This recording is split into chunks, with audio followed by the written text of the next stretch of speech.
All right, this is the Fantasy Sports Boss with another crisis point video. A lot of crisis point videos at the beginning of the week because the games are still fresh and games just got done, and there's a lot of fresh, raw emotion on the players who let us down this week. And today I'm talking about Tom Brady. So yes, Tom Brady has a crisis point right now. So there's a lot of issues going on in Tampa Bay, and I'm not going to get into the off-the-field trouble. That has no bearing. I mean, whether it has bearing or not, that's not for me to talk about. But I'm more concerned about what's happening on the field. And for Tampa Bay, there's twofold problems. The number one problem, and it was exposed big time yesterday, is that the offensive line is a mess. You know, we talked about the center going down.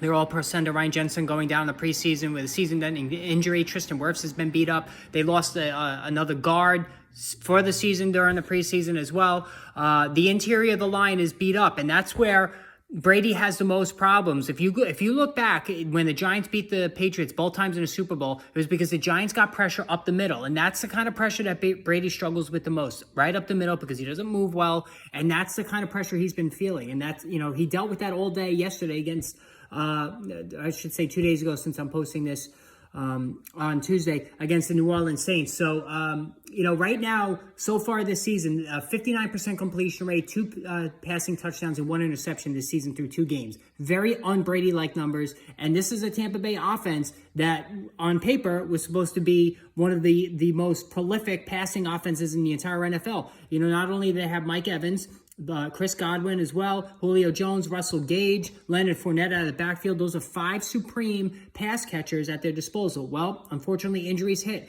Chris Godwin himself, coming back from the torn ACL, was ready for week 1, but then he injured his hamstring. Julio Jones, once again, battling injuries like historically he has, especially over the last couple of years. He missed week 2. Russell Gage has been beat up with his own hamstring trouble. He actually has played through it. Mike Evans, same thing, soft tissue injuries, and he gets himself ejected yesterday, and he suspended a game. He is appealing. I don't think he's going to win because he's a repeat offender. So this week, week 3, no Mike Evans, most likely, because I think the suspension is going to hold. Chris Godwin, I think, is still a week away. Julio Jones, 50-50 to go. He's a slow healer at his age especially. So we could be looking at a situation where the top 3 targets of Tampa Bay are out. Russell Gage will be the number 1 target. And Leonard Fournette hasn't, you know, he was good week 1, struggled yesterday.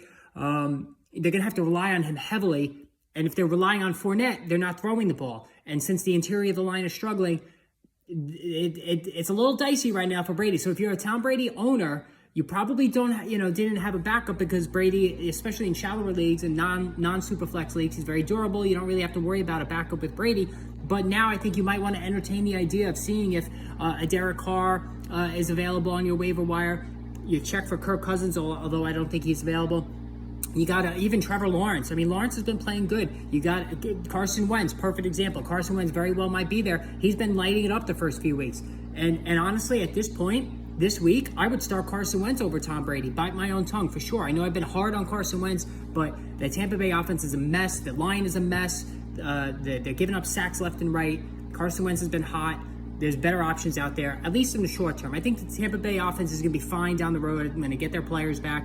You know, they'll be firing on all cylinders, literally. But I think for now we got to have some trepidation about starting Brady every week. It's just there's just too many things going on that are negative in terms of the setup of the offense, the injuries, all that other stuff. It is a little scary. All right, hit that subscribe, hit that notification button. More videos on the way.